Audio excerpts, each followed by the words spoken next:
So right now, it feels like AI is redesigning the entire field of UX overnight.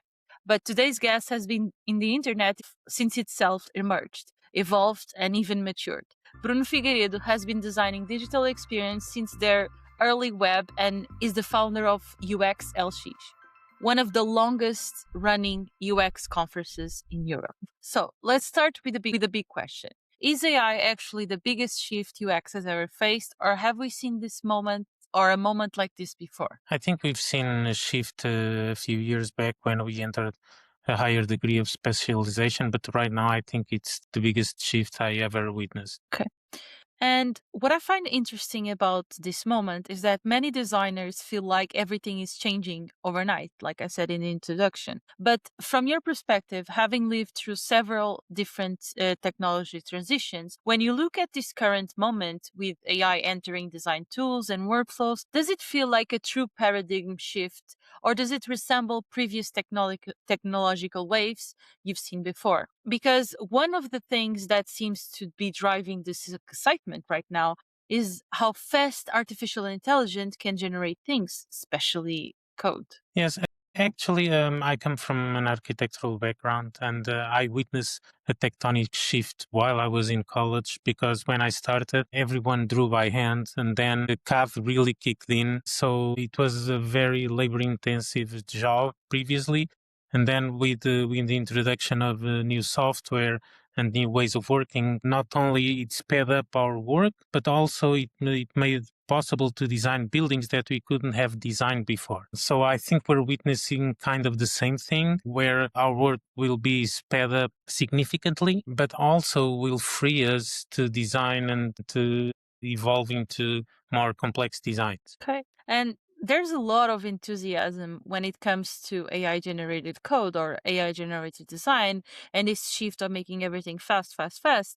And one of our previous conversations, you mentioned something that I found very interesting and I wanted to circle back during this talk. But it's specifically that, oh, actually, that this is might actually be the easiest part of AI to solve, like the coding. And I would like to know from you, why do you think that code is easier for AI systems than other parts of the design process? I think code is a little easier because code is kind of akin to mathematics. So there's a truth to it in a way that if you want to accomplish something, there aren't a lot of different answers to get there, particularly if you're using a specific framework.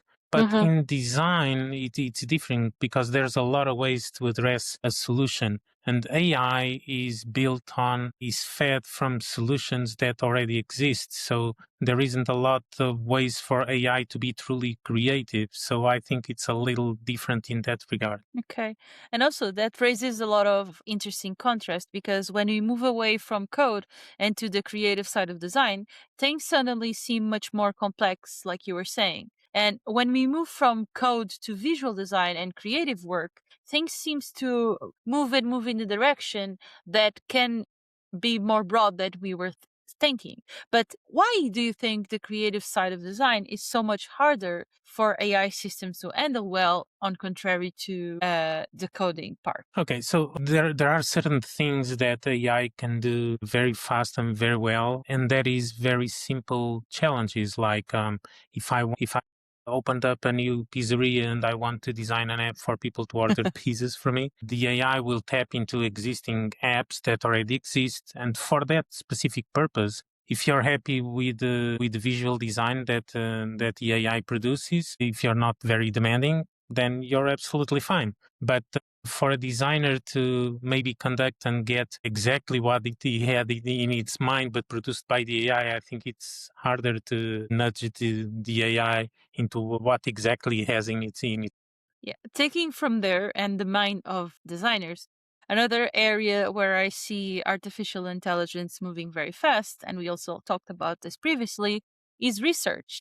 We are starting to see tools offering things like synthetic users, like the synthetic user company, automated interviews, AI driven usability testing. And I believe that in the surface, it sounds very incredible and even powerful. But do you think that artificial intelligence can meaningfully replace parts of the UX research, or Are there certain aspects of human behavior that simply cannot be simulated? Well, I think that whenever you design something, it's very unique. It's unique to the target audience. It's unique because no one has produced artifacts like that before. And since AI is built on data that was fed previously, it's hard for the AI to have a very good glimpse of what could work in that regard. So in terms of research, I think that AI helps a lot in synthesizing research data. It helps a lot in desk research. It helps moderating some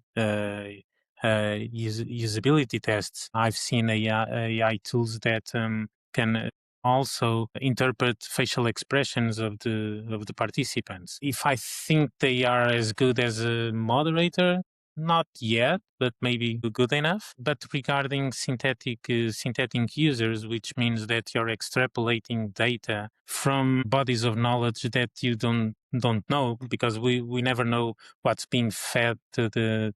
It makes me a little worried because uh, I don't know what was fed to it, and usually the good research data is locked in inside companies and inside companies, and that data is never publicly available, so it couldn't be fed to the AI unless they bought it. I don't know, but that makes me worry a little bit. How can it generate good data if that data is not readily available? Yeah. And also, if companies start relying heavily on these tools, like the synthetic tools, what are the risks that you think appear when organizations are relying too much on synthetic users or automated research insights and so on? I'm very curious because, yeah, I saw Well, that too. Yeah, yeah, go ahead. Go ahead. I think unfortunately companies rely a lot on either on very dim research efforts or bad Mm-hmm. research data. Mm-hmm. For instance, a lot of companies rely on NPS, which is a very narrow Mm-hmm. tool, but they extrapolate it into all kinds of different levels within organizations. Mm-hmm. And the little research they do sometimes is also a very small effort in trying to analyze things. So, and I think it's very seducing for companies to look at synthetic research and think, well, I don't have to recruit users, I can get answers instantly. And the danger here is to rely on those tools and on that data and build things upon them, which weren't exactly validated with anyone. So they might be building things that are not exactly, they don't fit the market that they're looking for. There's that risk. But we're very in the very beginning of using these tools, so we don't know what the actual output is. I think we'll see that maybe later in this year. Where do you see the value of research in companies, even though we are having this huge boom with tools that can do a lot of the parts of research? Where do you see the value of a researcher, a UX researcher on a company, organization? Well, I see a lot of value in doing research. I think companies sometimes are afraid of that research because sometimes the research is spearheaded by someone in the company that wants to somehow validate their preconceptions, and they push the company towards a certain direction. And if the research denies that direction, they're put in a tough spot. I've seen Mhm. the people speak of projects that happen inside companies where the research turned a very different result from what the manager was looking for. And the manager just said, okay, forget the research, we're going to do what I wanted anyway. So Mhm. I think there's still a very big divide Mhm. in the knowledge of what research can bring related to C levels and people in management in organizations that makes research be less valuable than it could be. Yeah, that also bears the question if the product they're building is more towards a long-term success, scalability, etc., or it's based on something egotistic? Because most all of us have egos, right? It's a common human trait. Let's say it like this. Ones have more, others have less, and others are more aware of their circumstances and what they're trying to build. That's also related to that. How would you say that a researcher should handle that situation? Because how can they show their value right now if they were in that kind of situation? Well, I think the main thing is try to learn how to speak with upper management because researchers are very immersed in their medium. They speak their own Mm-hmm. lingo. And sometimes when they try to speak with upper management, they use that very same lingo. And upper Mm-hmm. management is like blank stare. They don't understand what they're saying. So I think that we need to try to find a common ground with them. So Mm-hmm. maybe don't throw like the full card at them. Maybe Mm-hmm. spoon fed them a little bit of information every now and then to saying, okay, we did this research and the main result was this and this, and we're very excited about it. So don't throw them like a full 120-page Mm-hmm. report. Give them a one pager, show them one slide, and slowly ease them into the benefits of conducting research. And another interesting promise of artificial intelligence is for sure accessibility. And I know you have a lot in your mind about this, but some tools claim they can automatically fix accessibility issues or detect them early in the design process. Do you think that artificial intelligence can genuinely improve accessibility, or does it mostly work when good design foundations already exist? Well, I think accessibility needs good design foundations, and I Mm-hmm. also think that AI can fix some of the technical issues, primarily related with code. Mm-hmm. Maybe not perfectly yet because AI needs to feed on something, and there aren't a lot of good examples yet. For instance, I've looked into a website today that Mm-hmm. supposedly has a good accessibility score in automated tools. But then Mm-hmm. it was riddled with ARIA roles that are completely unnecessary. So I think AI can get there, but I don't think the developers that feed that data into the AI tools still understand how to do that properly to teach the AI tools to do it better. Where I see most promise is using AI in physical environments and to help people with disabilities overcome navigation into physical spaces and other things that would be impossible a few years back. I think there's a lot of promise in that, and there's a lot of promise in, for instance, generating audio, translated audio in the same tone of voice as the original actor, or doing closed captions. I think closed captions are getting very, very good in Mm-hmm. English. In other languages, Specifically. I don't think they're quite there yet. For instance, we do a lot of research and we use a lot of tools to try to transcribe videos. Mm-hmm. And I would say that current tools are 70% there. Our language is the Very Portuguese in complex Portugal is very broken. We eat a lot of vowels, so it's complicated for AI. to Uh, understand. uh, Yeah. yeah, but I think we'll get there. Do you think that the reason that we are still so far away from having artificial intelligence accessibility, inaccessibility, is because it was never seen as something important? Also, related to that, or important, no, or or as important as the other components, the other variants in a design process or in design, visual design. And do you think that with the new EU Act within the accessibility sphere is going to help that because it's pushing that they need to do it or not? Well, I think the European Accessibility Act definitely pushes companies towards the right direction. I think that until now, developers were very much focused on trying to translate the design into code as much as possible to be pixel perfect, but they Mm-hmm. weren't very worried about the right semantic way of doing it. Mm-hmm. For accessibility to work, it needs to be built semantically. So I think they don't have a lot of knowledge towards that. I think they're slowly gaining that knowledge, those teams pushed by the European Accessibility Act. So my understanding is that in a few months, maybe in the beginning of next year, The developers will be at a different stage and may be able to produce better code. And in turn, that code fed to AI tools will make those AI tools also better. And in the end, it also helps with the ROI of the business because if more people feel comfortable using their products, it's better. I went to a talk a few months ago related to accessibility, and I thought it was very interesting. The number of it was a lot of the percentage of people with disabilities that want to use a tool don't use it because they cannot use it. There's one specific a friend of mine cannot see white. She sees rainbows instead of white, so it gives her a lot of headaches, and that's something that people don't see in the days. But there's a lot of people like that. So I find it very intriguing that we haven't seen this as a business opportunity. So how would you present this to our accessibility as important for the business role to a C level or to a manager?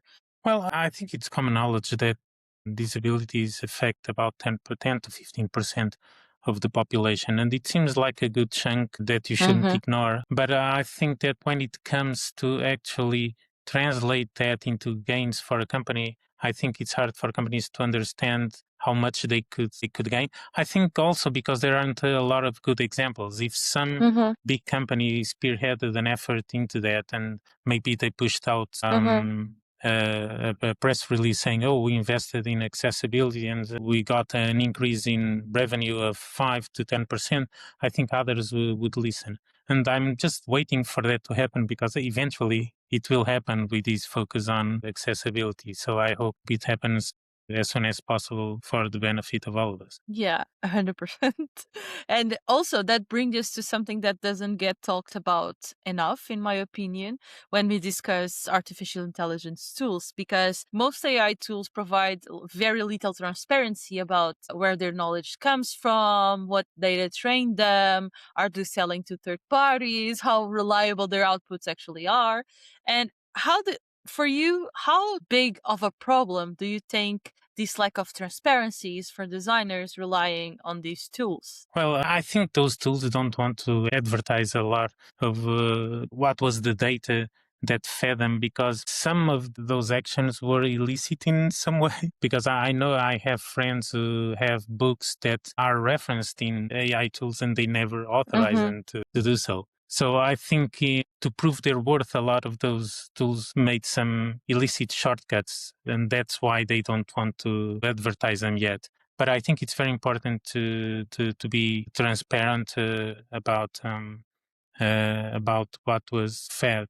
And Mm-hmm. also, I think there's an issue with that. A lot of information in our world is not exactly documented in books. Some of them are in our practice, and some of them are in our head. Don Norman, in the book Design of Everyday Things, he mentions two concepts: design in the world and design in the head. And what he means is design in the world is what's documented, things that you Mm-hmm. can reference, and design in the head are things that you learn and aren't documented anywhere else. So for AI to be a really great tool, it would be they would have to tap into the knowledge that's inside a Mm-hmm. lot of heads that never Mm-hmm. came out of it, or are somehow dispersed into documents that they will never have access to. So a lot of human knowledge is not documented in a way that could be fed into AI. And there's still a lot of documents that are just on paper. So just a parenthesis. So yeah, Right, it's right, it and on paper and never digitized. never, and I don't think they will. I have a lot of notebooks in my room, and none of them will ever see the any type of digital sphere. But I think because of these tools, or because if these tools become deeply embedded in the design workflow, they might also start changing the structure of the profession itself. And I wanted to talk with you about this because you have over 2 decades of experience, and UX has become increasingly specialized. Because I remember when I first started doing UX by design, product design, it was called web design. It doesn't matter if it was a tool. For me specifically, it was presented as web design, and I was doing applications for mobile. And a lot of things has changed. And for me, this was like less than 10 years ago that was like this. And now we have this boom. Like even throughout the years, we had researchers, interaction designers, accessibility specialists, service designers that most people don't even know what service designers is yet. And service Yeah. designer is one of the most important things in the whole process because it creates the whole ecosystem. But AI tools seem to allow one person to cover many of these areas. Do you think we are moving into a more, instead of a more specialized UX roles, if we are going back towards more generalists when we used to call the T-shaped or we used to call the Swiss knife? Well, I think so, because Yeah. AI will definitely free us from those tedious tasks. And that means that we'll have more time to explore other ways of working with the tool. So let's say, for instance, I do some guidance for some of our clients, Mm-hmm. and I was correcting a designer the other day. Mm-hmm. She was presenting the work and I was guiding her into making some adjustments. And doing those adjustments takes such a long time that after we talked, she had to go over it maybe for one day or a couple of days, nudging pixels left and right.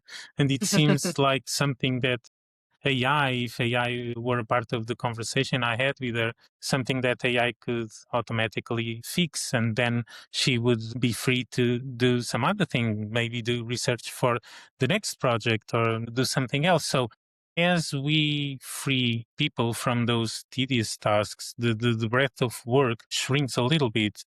And that enables us to concentrate on the things that we're more prone to do.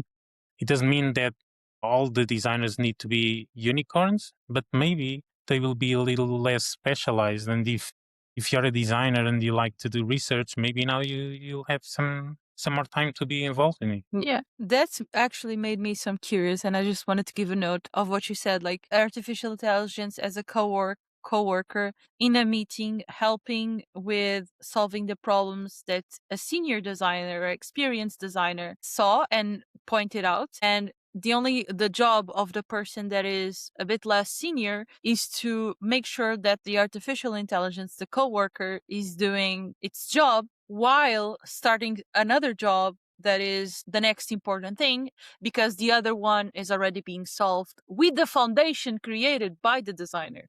This was just a thought that I had out of what you said. But let me ask you a slightly provocative question. There are two possible futures people often imagine, and we have been talking and talking and hearing this. I'm sure you've heard of it. But one is AI designing everything automatically. This is the first world. The second world is that AI removes the repetitive work so humans can focus more on creativity and problem solving. Which of these futures you would choose? And if none of them, what future comes to your mind?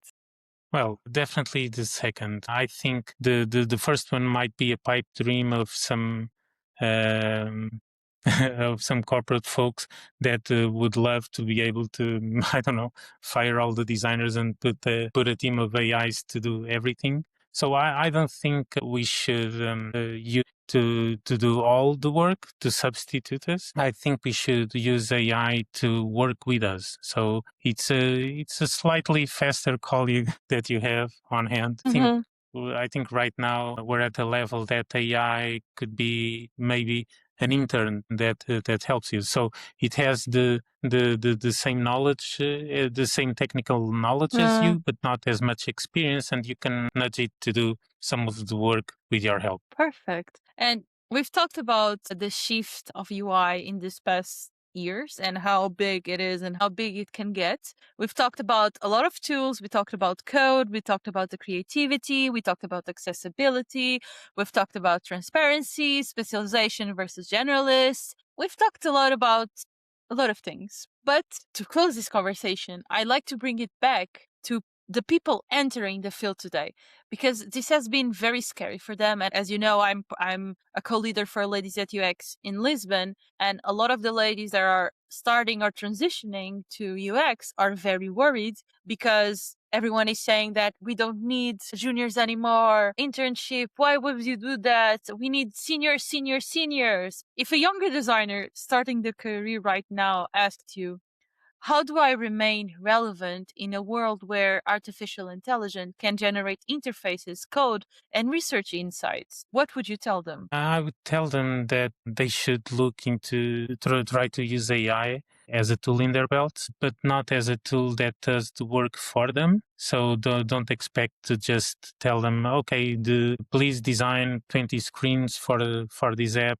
top to bottom, but instead work with them. So to come up with a creative concept and then try to guide AI into the several stages to design the artifacts for them. So I think that's the key. So like if you're doing screen flows, to try to use AI to do the screen flows for you. If you're doing wireframes, try to use AI to do the wireframes, but always with your agency, with your direction. I think that's the most valuable skill you can get right now. Thank you so much for being here with us today, for sharing all your knowledge. I'm sure people will have more questions and will want to reach out to you. So if anyone that is listening would like to reach out to Bruno Figueiredo, there will be in the description the LinkedIn and a lot of other information. But again, thank you, Bruno. Thank everyone that is listening. Well, it was a pleasure, and feel free to reach out to me on LinkedIn.